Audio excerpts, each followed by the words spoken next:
melalui proses aktivasi khusus selain pemurnian dasar dan pengujian aktivitas biologis pada model hewan, dan ilmuwan dan perusahaan yang berperan ada Frederick Banting, Charles Biss, John McLeod, dan James Collip di perusahaan University of Toronto untuk penelitiannya. Kemudian Eli Lilly and Company mengkomersialisasi produksi insulin hewan.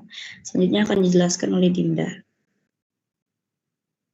Baik, selanjutnya yaitu ada 1967 Elucidation of Biosynthetic Pathway of Insulin in Beta Cells. Organisme sumber tambahan pemasukan. Yang pertama itu ada organisme sumber gen, kelenjar pankreas hewan, khususnya sapi dan babi. Yang kedua, informasi ukurannya, gen insulin terletak pada kromosom 11 pada manusia. Ukuran gen insulin ada sekitar 15 kB.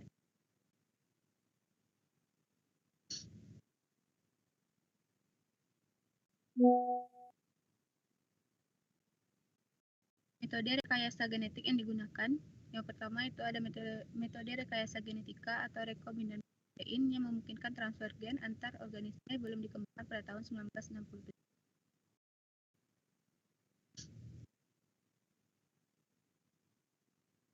Suaranya tolong dikeraskan.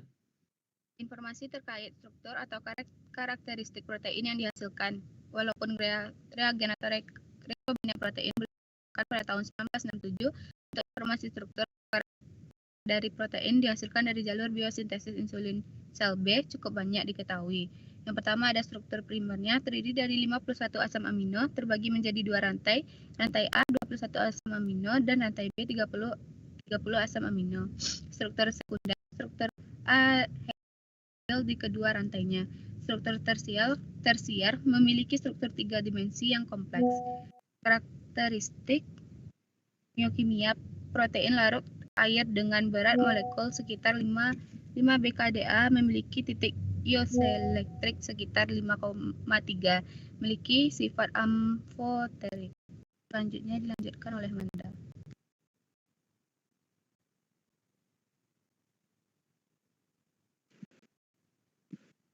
Baik, selanjutnya itu metode aktivasi dan ilmuwan yang berperan. Yang pertama itu adalah metode aktivasi, langkah-langkahnya itu mengubah proinsulin menjadi bentuk aktif, itu ada gen transkripsi dan selasi, lalu signal peptida removal, disulfida bond formation, proteolytic cleavage, packing, dan secretion. Lalu untuk ilmuwan dan perusahaan yang berperan, yang ilmuwannya ada Frederick Banting, ada Charles Biss, ada Howard Florey, dan yang lainnya. Lalu perusahaannya ada Eli Lilly and Company, Novo Nordisk, Sanofi, Amylin Pharmaceutical, dan Gilead Sciences yang mengembangkan terapi yang berbasis GLP-1 untuk diabetes. Lalu selanjutnya pada tahun 1978 sampai 1979 mengenai the first insulin expression in E. coli, itu untuk organisasi sumber gennya itu dari insulinnya sendiri. Lalu untuk informasi ukurannya itu 510 basa nukleotida, yang mana gen ini mengkode preproinsulin, protein prekursor yang diproses menjadi insulin matang, lalu proinsulin yang terdiri dari 105 asam amino, dan insulin matang terdiri dari 51 asam amino. Selanjutnya dijelaskan oleh teman saya. Untuk metode rekayasa genetika yang digunakan, ekspresi pertama gen insulin dalam E. coli pada tahun 1978 merupakan terobosan besar dalam pengobatan diabetes. Berikut adalah metode rekayasa yang digunakan, itu digesti DNA, ligasi DNA, transformasi seleksi sel, ekspresi gen insulin. Itu ada vektornya plasmid, gennya insulin, dan hostnya adalah E. coli. Boleh next.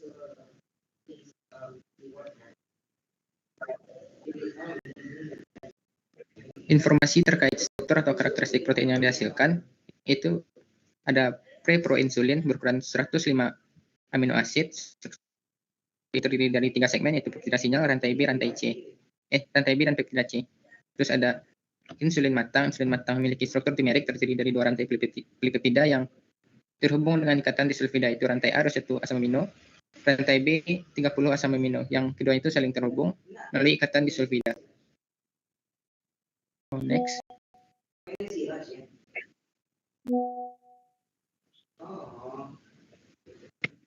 Boleh next. Balik lagi, Mas. Metode aktivasi yang metode aktivasi dan ilmuwan yang berperan. Untuk metode aktivasi yang pertama, konversi preproinsulin menjadi insulin matang. Itu preproinsulin yang diproduksi oleh E. coli diproses menjadi insulin matang melalui beberapa langkah proses post translasi. Dan untuk pelipatan struktur 3 dimensi, insulin matang dilipat menjadi struktur 3 dimensi yang benar, yang terdiri dari dimer 2 rantai pelipetida rantai A dan B yang terhubung dengan ilmuwan dan perasaan yang terlibat. Itu ilmuannya ada Arthur Rix, Keich Itakura, Michael Rosenberg, dan perusahaan itu ada Genentech sebagai perusahaan teknologi yang didirikan oleh Herbert Boyer dan Sally Cohen yang memimpin pengembangan dan penelitian ekspresi insulin dalam E. coli. Selanjutnya akan dijelaskan oleh Nadila. Selanjutnya itu pada tahun 1900 yaitu insulin analog sintetis berRNA teknologi alchemical methods, di mana organisme sumber gen yang digunakan itu adalah gen insulin manusia yang dikloning dalam bakteri E. coli. Untuk informasi ukuran gen itu untuk rantai A insulin terdiri dari 77 pasangan basa gen dan gen untuk rantai B insulin itu terdiri dari 104 pasangan basa. Untuk metode rekayasa genetik yang digunakan itu yang pertama itu melalui metode semi sintetik, di mana penggabungan insulin babi dengan peptida sintetis menggunakan katalis tripsin untuk menciptakan insulin manusia. Kemudian protein, contohnya itu insulin babi diubah menjadi insulin manusia melalui modifikasi enzimatik menjaga kerangka hidrofida yang diperlukan untuk aktivitas biologis. Kemudian metode selanjutnya itu teknologi rDNA, di mana metode rekayasa genetik yang melibatkan penyisipan gen insulin manusia ke dalam plasmid bakteri mengubah E. coli untuk menghasilkan rantai insulin, di mana rantai ini yang kemudian dilipat dengan benar dan dihubungkan untuk membentuk insulin aktif. Informasi terkait struktur atau karakteristik yaitu yang pertama karakterisasi awal, di mana struktur insulin diidentifikasi sebagai protein yang terdiri dari 2 rantai yaitu A dan B yang dihubungkan oleh ikatan disulfida. Kemudian karakteristiknya itu insulin sintetis awal mempertahankan fungsi biologis penuh dari insulin alami ketika diterapkan pada pasien manusia.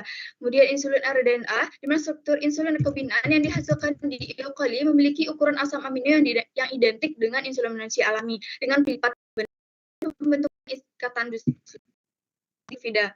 Kemudian karakteristiknya, insulin rekombinan ini menunjukkan aktivitas biologis in vitro dan in vivo yang sebanding dengan insulin alami. Kemudian metode aktivasi yang digunakan itu sintetis kimia, di mana sisi kimia dari prekursor insulin rantai tunggal itu melibatkan kondisi spesifik dan penyesuaian suhu untuk menghasilkan insulin aktif melalui hidrolisis dan langkah pemurnian. Setelah produksi E. coli dan B akan dirakit secara oksidatif untuk membentuk insulin aktif. Adapun ilmuwan dan perusahaan yang berperan pada tahun ini, ilmuwannya terdiri dari Oberner dan Speck, kemudian ada kolaboratif antara Lilly dan Genentech, kemudian perusahaan yang terlibat itu ada Hoechst dan Novo Nordisk, di mana perusahaan yang mengoptimalkan dan mengindustrialisasi produksi rekombinan insulin manusia. Ini merupakan beberapa referensi yang kami gunakan dalam pencarian diskusi ini. Mungkin sekian presentasi dari kami. Lebih kurangnya kami mohon maaf. Saya kembalikan. Oke. Sudah ke 12 menit kalau ya. Silakan kelompok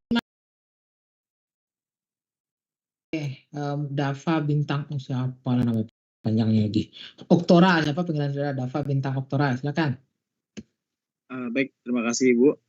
Saya ingin bertanya kepada kelompok 3. Tadi pada tahun 1978 dan 1979 yang dijelaskan oleh Manda, apakah benar organisme sumber gen itu dari bakteri gitu? Mungkin itu aja, Bu. Oke. Kemudian Umi Fitri. Baik, saya ingin bertanya kepada kelompok 3. Pada proses sekresi insulin, setelah insulin menghasilkan ATP atau ADP itu, kan maka dikeluarkan K+. Tapi tadi presentasi menyebutkan bahwa K+ itu menyebabkan aktivasi channel. Bukankah K+ itu untuk menonaktifkan dan baru terjadi depolarisasi? Mohon penjelasannya. Silakan. Mungkin bisa ditampilkan slide-nya lagi tadi. Kalau ingin menjelaskan atau bisa menjelaskan tanpa slide. Jadi seperti ini yang harusnya saudara tampilkan. Tidak semua harus ditampilkan. Saya bilang milestone-nya. Kalau dia masih ekstraksi, kita ekstraksi saja. Silakan kelompok 3. Tolonglah dijawab biar saya bisa memberi pula nilai diskusinya. Siapa yang ingin menjelaskan? Pertanyaannya sederhana tadi, hanya konfirmasi. Siti Aisyah, Nabil, Erdinda, Mutara Rashida, Nabila, Alisa Zanura. Silakan. Baik, sebenarnya saya izin menjawab, Bu. Mungkin nanti akan ditambahkan oleh teman saya yang lain. Mungkin terkait pertanyaan pertama tadi yang pertanyaan oleh Dabo itu tahun 1983 sampai 2000 ya? 1979 Ya, yang sampai masih 83 kalau nggak salah. belum Yang dia itu menggunakan sumber tadi itu tertulis di PPT itu bakteri Pseudomonas. Nah, jadi itu sebenarnya ada kesalahan dari kami. Jadi udah kami konfirmasi bahwa 1979 sampai 78 sampai 79 itu gen insulin itunya diambil dari diisolasi dari sumber gen itu jadinya manusia bukan bakteri. Nah, cuman kemudian dia di cloning ke dalam sel E. coli.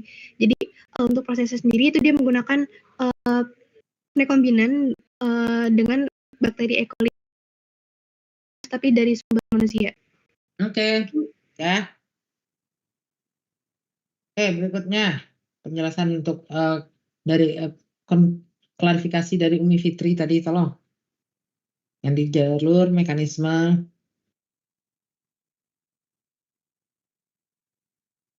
sekresinya atau transduksinya tadi itu.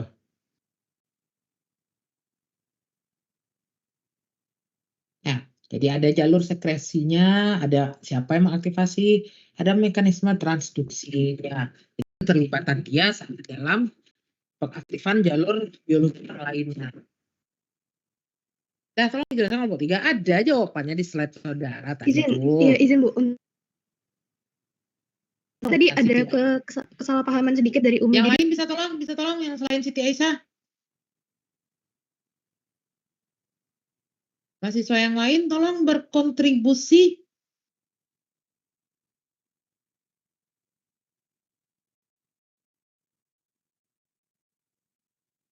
Ada, udah silakan Siti Aisyah, waktu kita butuh berjalan juga. Baik Bu, jadi izin mengkonfirmasi. Jadi tadi pertanyaan Umi itu tentang pada proses Kalium, sekresi peran itu kalium. keluarkan ya. Kemudian menonaktifkan baru terjadi depolarisasi. Nah, mungkin tadi Umi ada kesalahan saat mendengar. Jadi yang saya sebutkan tadi, yang saya jelaskan tadi tentang sekresinya itu sudah sesuai dengan apa yang Umi bilang. Jadi ketika dikeluarkan dia akan terjadi depolarisasi, baru nanti kalsium yang akan dimasukkan ke dalam sel beta pankreas itu. Jadi kalium dikeluarkan dan kalsium yang saya jelaskan tadi sudah sesuai dengan apa yang Umi Coba tanyakan. tampilkan, tolong tampilkan satu orang, biar kita juga sama-sama tahu. Tolong siapa yang bertanggung jawab menampilkan slide-nya, tolong dibantu.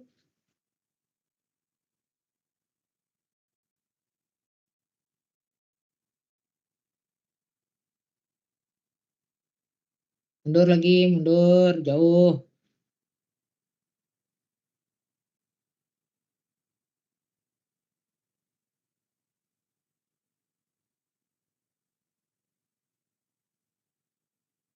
Nah. Ya. Ion channelnya itu adalah antara potasium dan kalsium. Nah, tolong jelaskan. Jadi ion yang di sini berperan itu ion kalium dan juga ion kalsium. Jadi yang tadi dibilang Umi saat pertanyaan itu sudah benar. Jadi ketika ada ATP dan ADP itu meningkat, maka ATP sensitif kalium channel itu dia akan tertutup. Kemudian barulah terjadi proses depolarisasi. Yang depolarisasi ini menyebabkan aktifnya kanal ion kalsium sehingga kalsium ini diimpor ke dalam sel. Mungkin demikian Umi, apakah bisa dipahami? Nah. Dan saudara menyebutnya depolarisasi, aneh pula di telinga saya. Depolarisasi itu adalah muatan yang berbeda. Enggak tahu. Jadi terjadi perbedaan konsentrasi ion antara di dalam dan di luar sel, maka diimbangilah dengan kalsium yang masuk. Ya, saya tidak tahu tuh istilah depolarisasi yang maksudnya apa. Oke, baik, terima kasih. Kita lanjutkan ke kelompok 4, berarti kelompok 1 yang bekerja jadi panelisnya. Oke, bagus, sudah lebih aktif diskusinya. Silakan kelompok 4. Zafiro, Anggar Zafiro, ada? Ada, Bu. Oke. Ntar saya unpin dulu. Unpin dan mempin. Unpin. Oh gitu deh. Oke, Anggar. Lutfi Kamil, Muhammad Lutfi Kamil. Ada, Bu.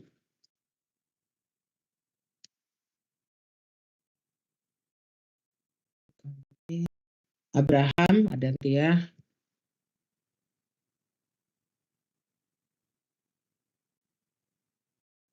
Nabila. Hadir, Bu. Ya. Boleh tampilkan slide-nya langsung.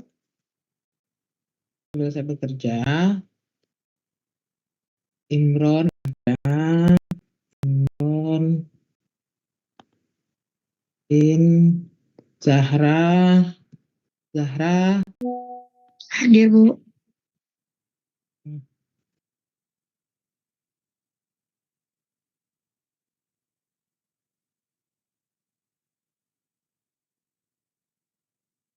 Kemudian Hanifah. Hadir, Bu. Oke, silahkan. 10 menit dari sekarang. Bismillahirrahmanirrahim. Assalamualaikum warahmatullahi wabarakatuh. Baik, kami dari kelompok 4 akan mempresentasikan hasil tugas kami. Slide. Di mana kelompok 4 terdiri dari 7 anggota, yaitu Abraham, Muhammad Lutfi, Angger, saya, Imron, Hanifah, Stevi, dan Zahra. Slide. Baik, pertama, apa sih itu insulin? Insulin adalah hormon peptida yang disekresikan oleh sel beta dari pulau Langerhans di pankreas. Insulin sendiri terdiri dari 2 rantai polipeptida yang dihubungkan oleh ikatan disulfida. Rantai A terdiri dari 21 asam amino dan rantai B terdiri dari 30 asam amino. Slide. Nah, ini beberapa gambaran dari struktur insulin. Slide. Lagi, slide. Next. Oke, untuk produksi insulin di sel pankreas, pertama adalah proses transkripsi. Proses produksi insulin dimulai di inti sel beta pankreas, di mana sel insulin ditranskripsi menjadi mRNA. mRNA yang dihasilkan kemudian ditranslatasi di ribosom yang terikat pada retikulum endoplasma kasar untuk membentuk preproinsulin, prekursor awal dari insulin. Preproinsulin adalah rantai polipeptida yang mengandung peptida sinyal. Peptida sinyal ini dibuang saat preproinsulin masuk ke dalam lumen retikulum endoplasma kasar, menghasilkan proinsulin. Proinsulin kemudian ditransportasikan ke aparatus Golgi, di mana diproses lebih lanjut. Di sini proinsulin mengalami pemotongan proteolitik oleh enzim hormon konvertase 1 dan 3 serta karboksipeptidase E untuk membuang C-peptida menghasilkan insulin matang. Insulinnya matang dan C-peptida disimpan dalam granula sekretorit dalam sitoplasma sel beta. Slide. Untuk sekresi insulin adalah proses kompleks yang sangat diatur dalam sel beta pankreas untuk mempertahankan homeostasis glukosa darah. Untuk prosesnya, glukosa memasuki sel beta pankreas melalui transporter glukosa GLU2. Saat kadar glukosa darah meningkat, glukosa mengalami metabolisme menjadi ATP melalui glikolisis dan siklus Krebs. Peningkatan rasio ATP atau ADP menutup saluran kalium, menyebabkan depolarisasi membran sel beta. Depolarisasi membran membuka saluran kalsium, memungkinkan ion kalsium masuk ke dalam sel beta. Peningkatan kalsium intraseluler merangsang eksostosis granula yang mengandung insulin, melepaskan ke dalam aliran darah. Slide.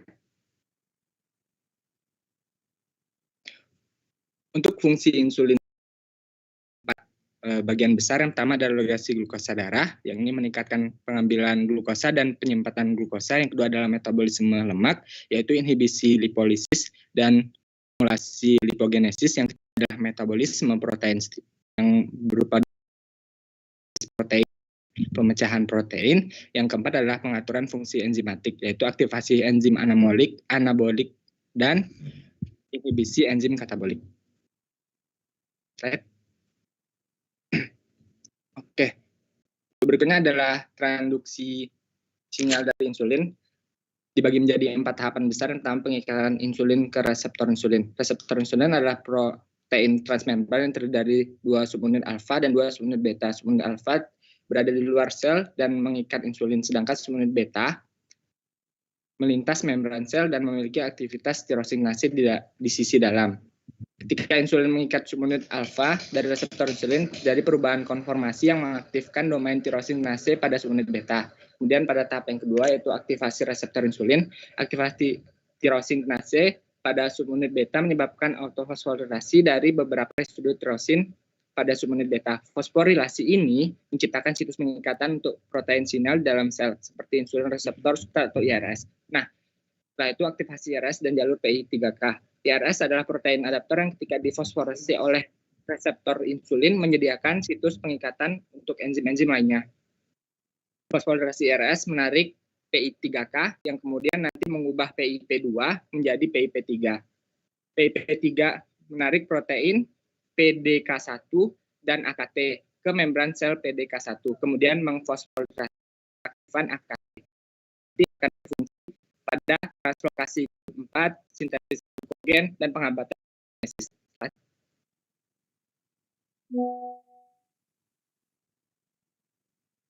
Berikut adalah lini masa perkembangan produksi insulin. Sebelum insulin diproduksi, ada banyak penemuan awal terkait insulin ini. Next. Jadi pada tahun 1981 itu diabetes merupakan penyakit yang sebagian besar masih misterius dan mematikan. Orang Mesir kuno adalah salah satu yang pertama mencatat bahwa rasa manis ditemukan pada urin penderita diabetes. Next. Jadi pada tahun 1869 tersebut,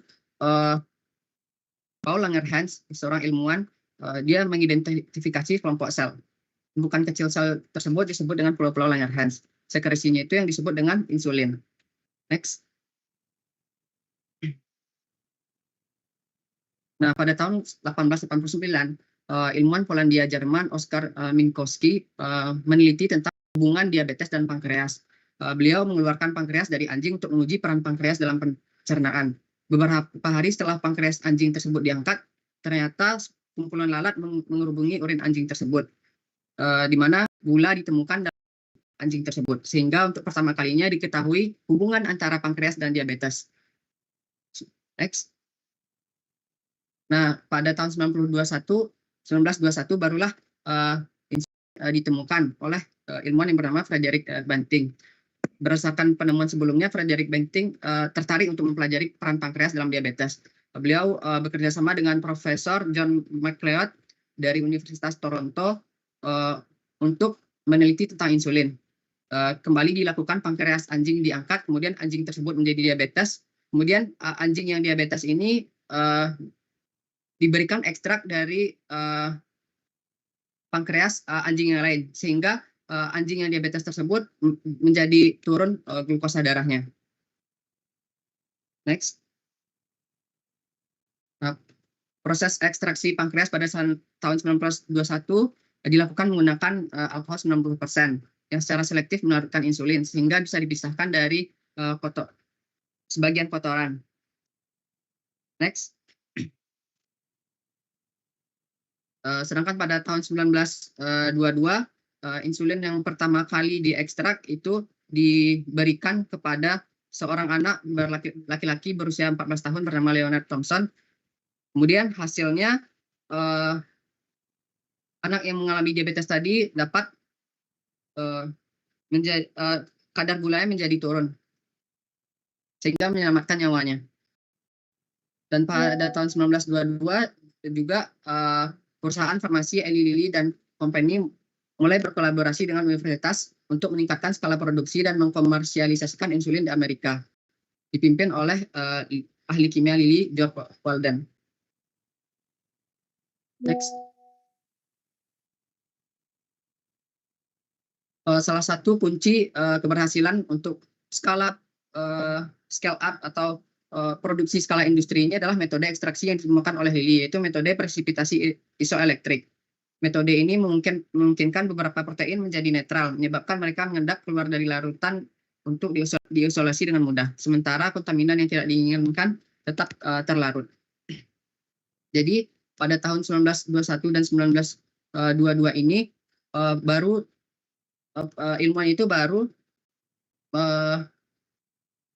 mempurifikasi insulin dari ekstrak pankreas, dan metode rekayasa genetik yang digunakan itu belum ada. Terus untuk informasi terkait struktur karakteristik protein yang dihasilkan juga masih terbatas karena masih pada tahap itu masih menemukan insulinnya saja baru. Terus ilmuwan-ilmuwan yang terlibat sudah disebutkan tadi. Next. Berikutnya, pada tahun 1923 dibuatlah paten untuk produk insulin tersebut dengan nama oleh Collip, Best dan Banting, di mana perusahaan Eli Lilly dan Co.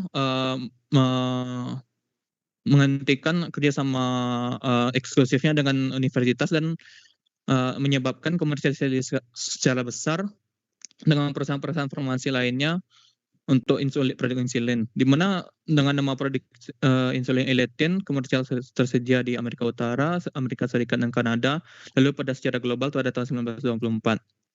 Pada tahun 1923 ini juga diberikan Nobel Prize kepada Banting dan MacLeod.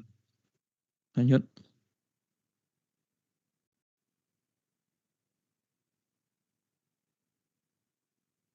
Permasalahan dengan Elatin atau insulin pada awalnya adalah efek durasi yang pendek, sehingga pada tahun 1946 oleh Hans Christian Hagedorn ditemukan bahwa insulin yang digabungkan dengan protamin atau zinc dapat memperpanjang durasi insulin di tubuh, sehingga Hagedorn menemukan insulin NPH atau neutral protamin Hagedorn, di mana NPH ini berasal dari ekstrak insulin sapi atau babi yang ditambahkan dengan protamin yang berasal dari semen ikan trout, di mana insulin ini merupakan intermediate insulin analog yang memiliki durasi bekerja antara short acting dan long acting, seharusnya ini long acting, untuk mengatasi efek insulin awal yang sangat singkat. Insulin NPH sendiri dibentuk melalui kristal protamin insulin kecil yang dissuspensikan dengan buffer pesat dengan pH netral serta digabungkan dengan di dalam keadaan dengan zinc atau fenol untuk membentuk presipitat tetragonal kristal yang seperti yang pada gambar. Next. Lalu pada tahun 1952 juga ditemukan insulin Lente oleh perusahaan oleh family Lente family, di mana insulin Lente ini diproduksi dari ekstrak insulin sapi dan babi yang dispesifikasikan dengan zinc untuk memperpanjang durasi insulin, di mana insulin Lente ini tersusun dari suspensi 70% rhombohedral insulin kristal yang berasal dari sapi, dan 30%-nya atau yang 70% tadi disebut dengan ultra lente, dan 30%-nya merupakan kristal amorphous yang berasal dari babi. Bentuk gambarnya ada di bawah, suspensi kristal, di mana untuk dipercepat sudah strukturnya 12 merupakan menit. insulin zinc hexamer yang memiliki 6 monomer yang terhubung dengan zinc di tengahnya, di mana orang yang terlibat adalah Alas Moller dan orang-orang dari perusahaan Novo Nordisk. Next. Baik, pada tahun 1977 ini menggunakan organisme insulinnya itu yaitu sapi dan babi, di mana mereka itu menciptakan bakteri transgenik untuk kepentingan medis, sedangkan untuk proteinnya itu dia masih belum berlaku karena dia hanya menggunakan teknologi rekombinan, dan juga berhasil menciptakan bakteri transgenik untuk kepentingan medis. Lalu tahun 1977 sendiri, Weir dan Gilbert dan Lydia Villa-Kromov mengidentifikasi gen kode insulin dalam genom manusia. Untuk Cohen dan Boyer ini yang tadi itu pada tahun 1973, yang dimana dia yang menemu dari insulin tersebut. Lalu terus untuk insulin diproduksi dari suatu rantai dipotong di beberapa tempat hingga menjadi 2 rantai yang disatukan melalui ikatan disiplida. Lalu diusulkan sintesis para 2 molekul secara terpisah yang nantinya akan digabungkan dengan metode kimia. Next boleh. Oke. Untuk pada tahun 1978 itu ada perusahaan Genentech yang dimana itu bekerja sama dengan perusahaan Eli Lilly dan dimana waktu itu mereka menciptakan insulin yang dipimpin oleh 2 peneliti yaitu Herbert Boyer dan Robert Swanson, di mana mereka sendiri itu menggunakan gen insulin manusia yang disintesis dan dimasukkan ke dalam bakteri E. coli dan menggunakan teknik rekombinan. Nah, untuk insulin tersendiri itu memiliki terdiri 2 rantai polipeptida yaitu rantai A dan rantai B. Rantai A itu 153 basa nukleotida sedangkan B itu 147. Nah, di mana rantai untuk aktivasinya itu dihasilkan secara terpisah yang digabungkan melalui proses kimia untuk insulin aktif dan juga menghubungkan ikatan disiplida ini akan menghubungkan kedua rantai tersebut. Next.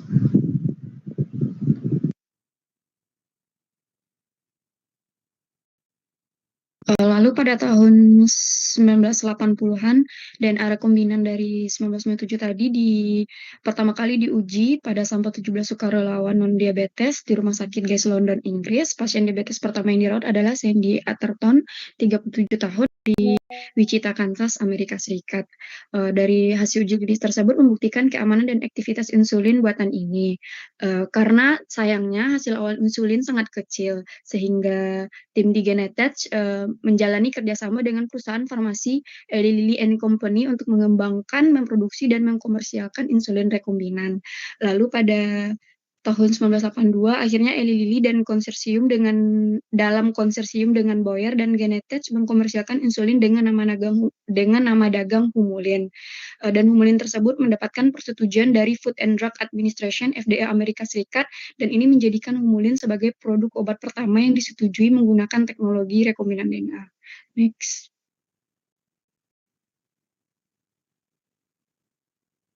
Baik, pada tahun 1996 sendiri yang pertama ditemukan yaitu rapid acting insulin analog, yaitu jenis insulin yang bekerja lebih cepat setelah disuntikan, mencapai puncaknya lebih cepat dan memiliki durasi aksi lebih pendek dibandingkan dengan insulin manusia biasa. Contoh sendiri dari insulin yang dihasilkan pada tahun 1996 adalah insulin Lispro. Insulin Lispro diproduksi dengan mengekspresikan gen insulin manusia ke dalam bakteri E. coli yang telah dimodifikasi secara genetik dengan menggunakan metode rekayasa genetik, metode rekombinan, yaitu isolasi dan waktunya sudah modifikasi. 15 menit ya. Saya potong tepat 15 menit. Oke, silakan kelompok 1. Ada yang ingin diperjelas lagi?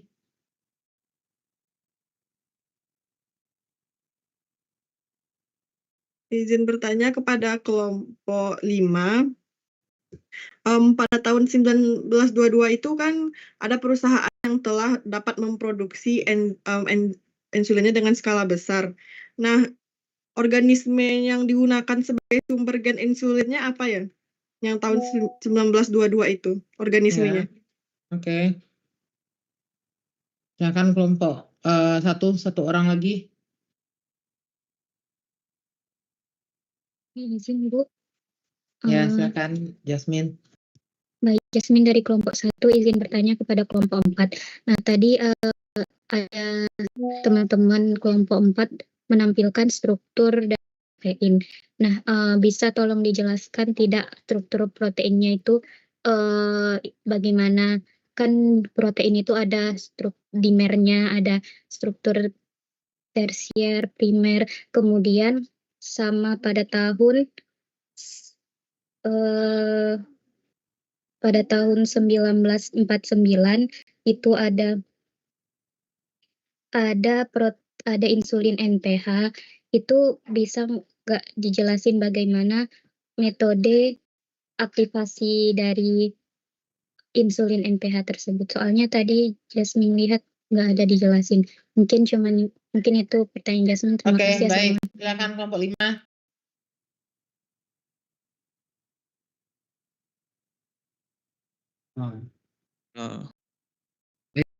Saya ingin menjawab pertanyaan dari yang dari Keisha tadi. bagaimana produksi skala industri pada tahun 1922. Berdasarkan referensi yang kami dapatkan, bahwasanya pada tahun 1922 itu perusahaan Lilly itu dia baru menginisiasi untuk melakukan ekstraksi besar-besaran terhadap hewan itu. Jadi karena pada tahun tersebut masih terbatas, jadi pengambilan insulin itu tuh emang langsung dari hewannya, diekstraksi dari hewannya. Jadi mereka melakukan mendapatkan insulin itu dari proses ekstraksi hewan seperti anjing, sapi, dan yang lainnya gitu. Ya, Abraham yang jawab. Silakan satu lagi pertanyaan dari kelompok 1. Mungkin Jasmine ya, pertanyaan Jasmine. ya, pertanyaan Jasmine. Mungkin Bram mungkin yang pertanyaan keduanya, Po, tentang yang NPH tadi, Po. Aktivasi, Seharusnya tadi ya. kan ya, aktivasi ya. Seharusnya tahun 1946 koreksi. Untuk aktivasinya sendiri sebenarnya belum ada karena masih menggunakan insulin ekstrak yang masih murni dari sapi atau babi, di mana untuk penggunaannya atau injeksinya harus dinetralkan dulu menggunakan booster fosfat. Oke, ya. Sehingga ya udah cukup. Ya. Jadi aktif melakukan itu produksi dari gen ya. Itu baru proses aktivasi kalau saudara memperhatikan apa yang saudara pelajari. Tapi kalau kita ekstrak atau isolasi, kita melakukan pemurnian, biasanya itu yang disekresikan aktif oleh makhluk hidupnya itu sendiri. Ya. Tapi kalau kita melakukan proses ekspresi, overekspresi, itu sering tidak dalam bentuk aktif tadi karena urutan gennya itu yang berulang-ulang saya jelaskan minggu lalu, dia dalam satu untai yang panjang, tapi di tengah-tengahnya yang harus dibuang, kemudian disambungkan antara A dan B-nya. Nah, itu yang selalu jadi masalah. Oke, mudah-mudahan bisa belajar sendiri dengan melihat ini. Ya. Silakan kelompok 5 bersiap.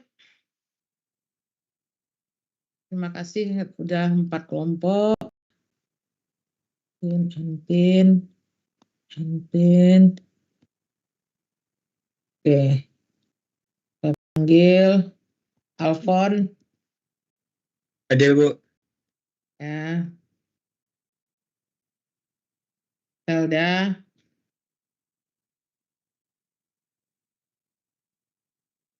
Umi. Hadir, Bu.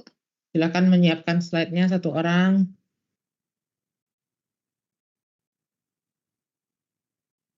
Nes.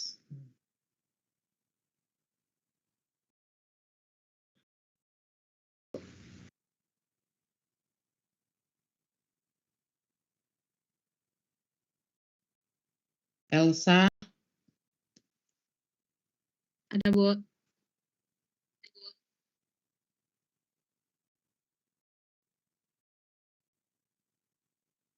Dava ada tadi ya. Oke, silakan 10 menit dari sekarang. Baik, terima kasih Ibu. Misi Dava dari kelompok 5, kami akan mempresentasikan hasil diskusi kami mengenai perkembangan produksi insulin. Kemudian next slide. Berikut anggota-anggotanya itu ada Agnes, ada Alfon, ada Dian, ada Elsa, ada Widya, ada Dava sendiri, dan ada Umi.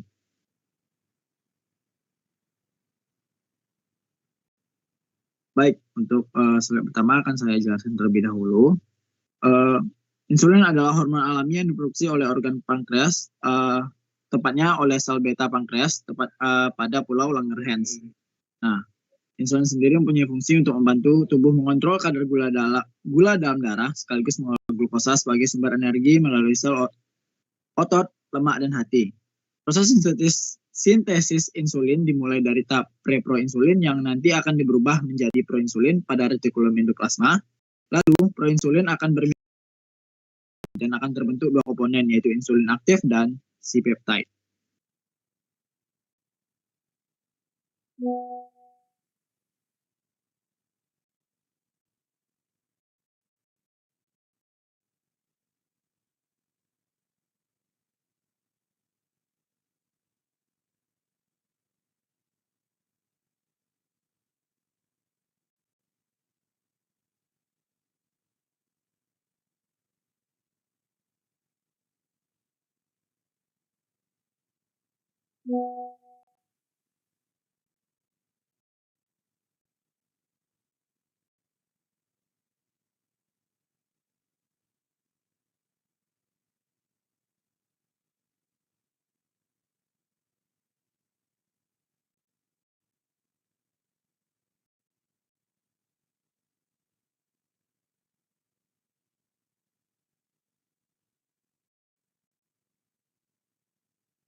Nah, untuk fungsinya sendiri itu sebenarnya fungsi utamanya itu adalah untuk mengatur kadar glukosa darah dalam tubuh, yaitu untuk membantu menurunkan kadar glukosa darah dengan memfasilitasi masuknya glukosa ke dalam sel-sel otot, lemak, dan hati.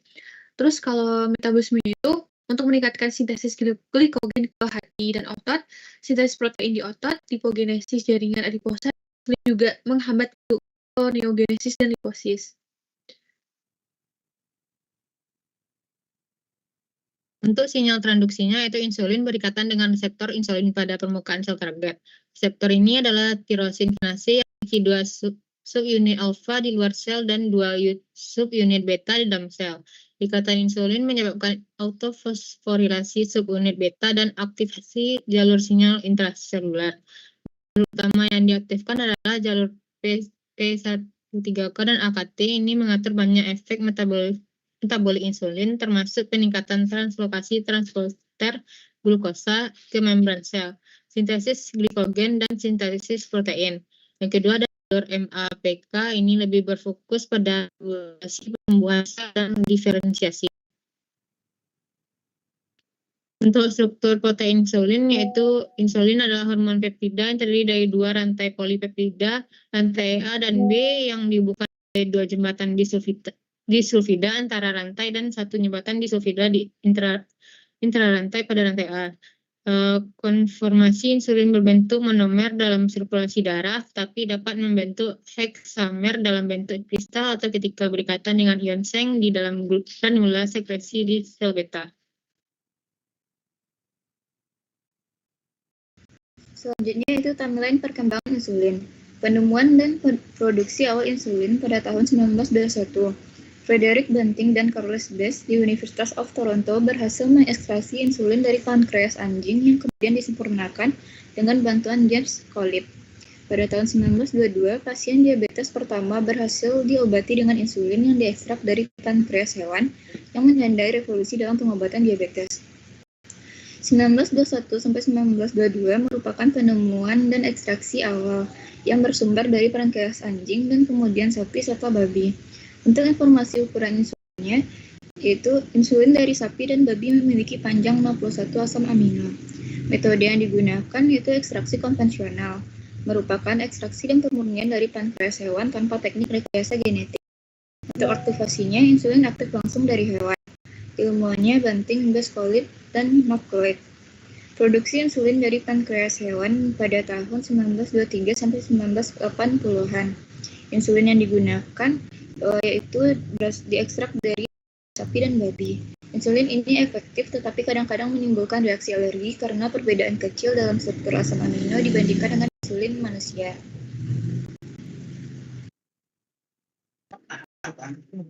Baik, untuk selanjutnya itu kemajuan dalam bioteknologi pada tahun 1973. Metode rekombinan insulin diperkenalkan oleh para ilmuwan. Dengan sebab itu membuka jalan untuk produksi protein manusia dalam sel bakteri. Dan selanjutnya itu produksi insulin rekombinan. Pada tahun 1978, perusahaan Genentech, yaitu perusahaan bioteknologi, berhasil menyisipkan gen insulin manusia ke dalam bakteri E. coli yang kemudian memproduksi insulin manusia dalam jumlah besar, di mana sumber organisme itu E. coli atau bakteri yang manusia untuk memproduksi insulin. Mana informasi ukuran itu gen insulin manusia yang digunakan adalah cDNA yang mengkode rantai A sepanjang 21 asam amino dan rantai B sepanjang 30 asam amino. Pada metode yang digunakan yaitu sintesis digunakan untuk rantai A dan rantai B insulin manusia disintesis secara kimia. Yang kedua itu cloning, di mana gen yang disintesis dimasukkan ke dalam plasmid atau vektor DNA dan kemudian diperkenalkan ke dalam bakteri E. coli. Yang ketiga itu ekspresi, di mana bakteri E. coli digunakan untuk memproduksi masing-masing rantai A dan rantai B insulin. Dan yang keempat itu pemisahan dan pemurnian, di mana rantai A dan rantai B diproduksi secara terpisah dan kemudian dibunyikan. Di mana aktivasinya ini itu produksi terpisah, pemurnian dan penggabungan rantai. Dan selanjutnya itu pada 1982 FDA menyetujui penggunaan humulin, yaitu insulin manusia rekombinan pertama yang diproduksi oleh Eli Lilly and Company menggunakan teknologi DNA rekombinan. Dan pada tahun 1990-an itu mulai diproduksinya insulin analog, yaitu dikembangkan oleh itu insulin yang telah dimodifikasi secara genetik untuk mengubah profil farmakokinetiknya. Mana insulin analog dapat bekerja lebih cepat, misalnya lispro, aspal, atau lebih lambat dan bertahan lebih lama. Misalnya temir dibandingkan insulin manusia alami.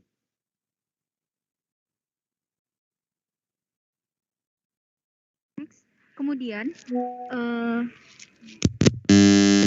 pada tahun selanjutnya, yaitu pada abad selanjutnya 2000-an, penggunaan produksi insulin dalam sel eukariotik, yaitu penggunaan sel ragi berupa Saccharomyces cerevisiae dan sel mamalia untuk produksi insulin mulai berkembang.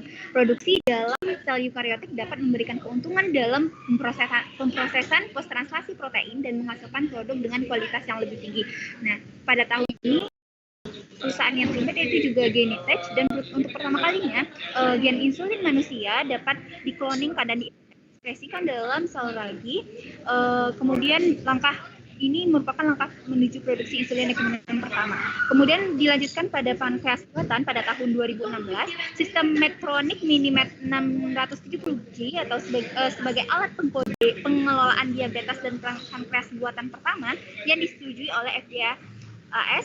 Dan komponen yang terdiri pada sistem ini yaitu ada pompa insulin, ada pemantauan glukosa, dan pemantauan berupa pemantauan glukosa berkelanjutan atau GPMs, dan algoritma kontrol.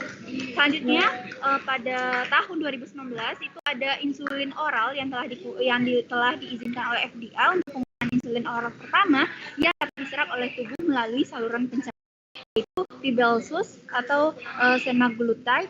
Rybelsus ini adalah obat pertama, obat oral yang dapat mengurangi gula darah dan berat badan pada pasien dengan diabetes tipe 2.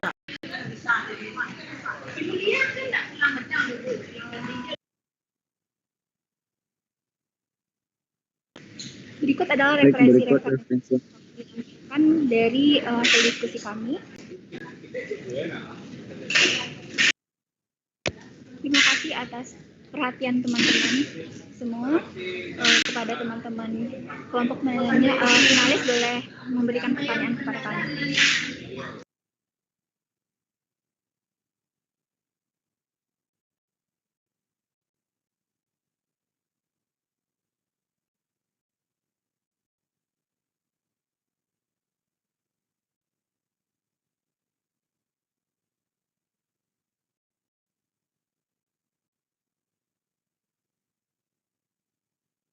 Baik, kelompok 2, Raisa dan Rahma Putri Yulia, silakan. Izin bertanya kepada kelompok 5, apa perbedaan insulin yang diekstrak pada tahun 1922 dengan insulin yang diproduksi pada tahun 1970? Oke, ya, bagus, silakan. Selanjutnya, satu lagi. Rahma. Baiklah, saya ingin bertanya kepada kelompok 2. Pada tahun 1973 itu dijelaskan bahwa ditemukan metode DNA rekombinan untuk produksi insulin dalam bakteri. Tetapi belum dijelaskan tahapan-tahapan. Bisakah kelompok 5 menjelaskan tahapan-tahapan dari metode rekombinan tersebut? Kemudian juga pada tahun 2000-an itu metode rekayasanya menggunakan sel mamalia. Apakah kekurangan dan kelebihan produksi insulin dengan rekayasa antara sel bakteri dengan sel mamalia? Oke, bagus. Oke, silakan kelompok 5. Terakhir kita berdiskusi.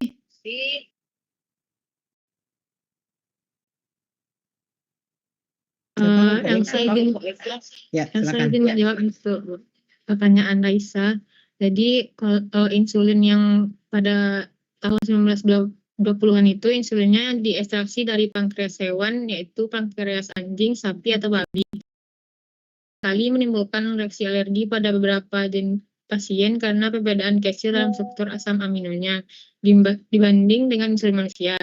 Untuk pada tahun 1970-an itu insulinnya direkombinan yang menggunakan teknologi DNA rekombinan yang memungkinkan produksi insulin manusia dalam jumlah besar oleh bakteri E. coli sehingga mengurangi risiko reaksi alergi. Oke, pertanyaan dari Rahmat.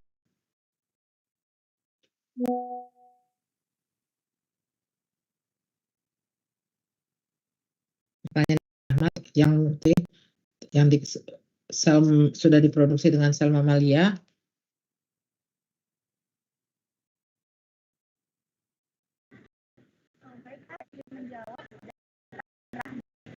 Teman-teman, Ya. pemanfaatan sel mamalia dan bakteri untuk produksi insulin memiliki kelebihan dan kekurangan masing-masing. Nah, yang pertama yang dari insulin dari sel mamalia itu kelebihannya insulinnya dihasilkan oleh sel mamalia yang lebih mirip dengan insulin manusia yang asli karena post-national modification-nya dilakukan oleh sel mamalia yang mirip dengan tubuh yang dihasilkan dengan insulin dihasilkan oleh tubuh manusia, dan efektivitas terapinya juga untuk sel mamalia lebih tinggi, lebih efektif dalam terapi karena kesamaan biokimia dan imunologis dengan insulin dan manusia.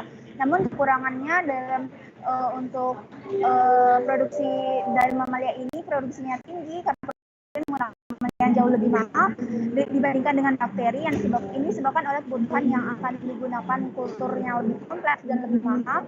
Kemudian ada kompleksitas proses juga, ada rentan terhadap kontaminasi dan memerlukan kondisi steril yang lebih ketat dan pengawasan yang lebih intensif. Oke, cukup. Sudah cukup. Kalau yang bakteri. Kalau di bakteri. Sedangkan yang bakteri ini produksinya menggunakan E. coli yang relatif lebih murah dan lebih mudah dikultur dengan skala besar dengan biaya yang lebih rendah daripada sel mamalia, dan produksinya juga cepat. Bakteri memiliki waktu pengolahannya sangat cepat seperti yang kita tahu, dan menghasilkan insulin yang banyak dalam waktu yang lebih singkat. Kemudian kekurangan dari insulin E. coli ini, bakteri tidak mampu melakukan semua modifikasi pasca translasi yang diperlukan untuk membuat insulin yang lebih identik dengan insulin yang dibutuhkan oleh manusia.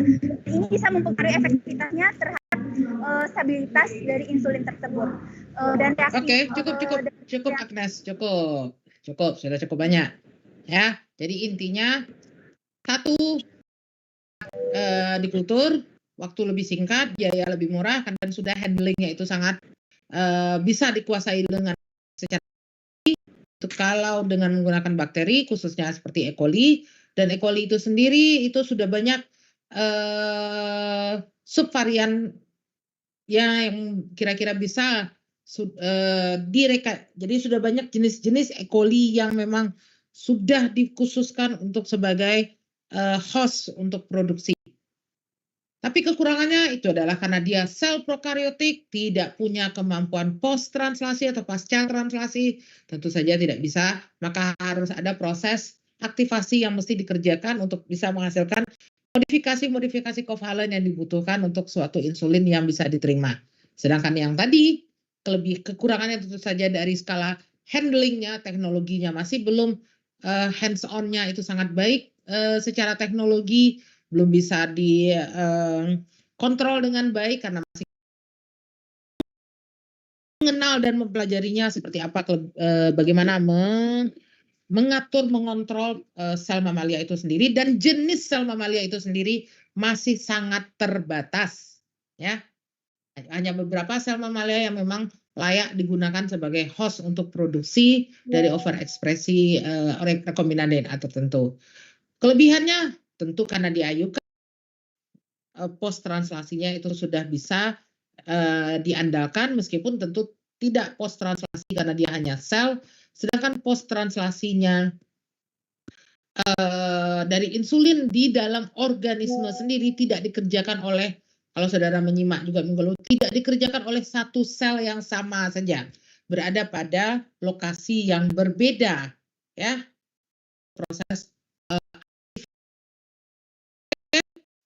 mudah-mudahan saudara punya sedikit ilmu terkait dengan segala hal, bagaimana orang memproduksi insulin, sehingga saudara tahu kalau melihat insulin dengan label ini saja, apakah saudara nanti di labor atau di mana, ataupun mungkin menggunakannya sendiri baik untuk keluarga atau diri sendiri, itu punya ilmunya sedikit ataupun bisa membaca, ataupun nanti terlibat dalam salah satu industri yang memang berkecimpung dalam proses produksi insulin. Oke, ini adalah pertemuan kita terakhir. Kita sudahi sampai di sini. Maka sukses untuk studi mahasiswa semua, sehingga bisa mencapai apapun yang direncanakan dengan masuk ke program S1 Ilmu Biomedik ini. Oke, saya tutup. Assalamualaikum warahmatullahi wabarakatuh. Waalaikumsalam warahmatullahi wabarakatuh.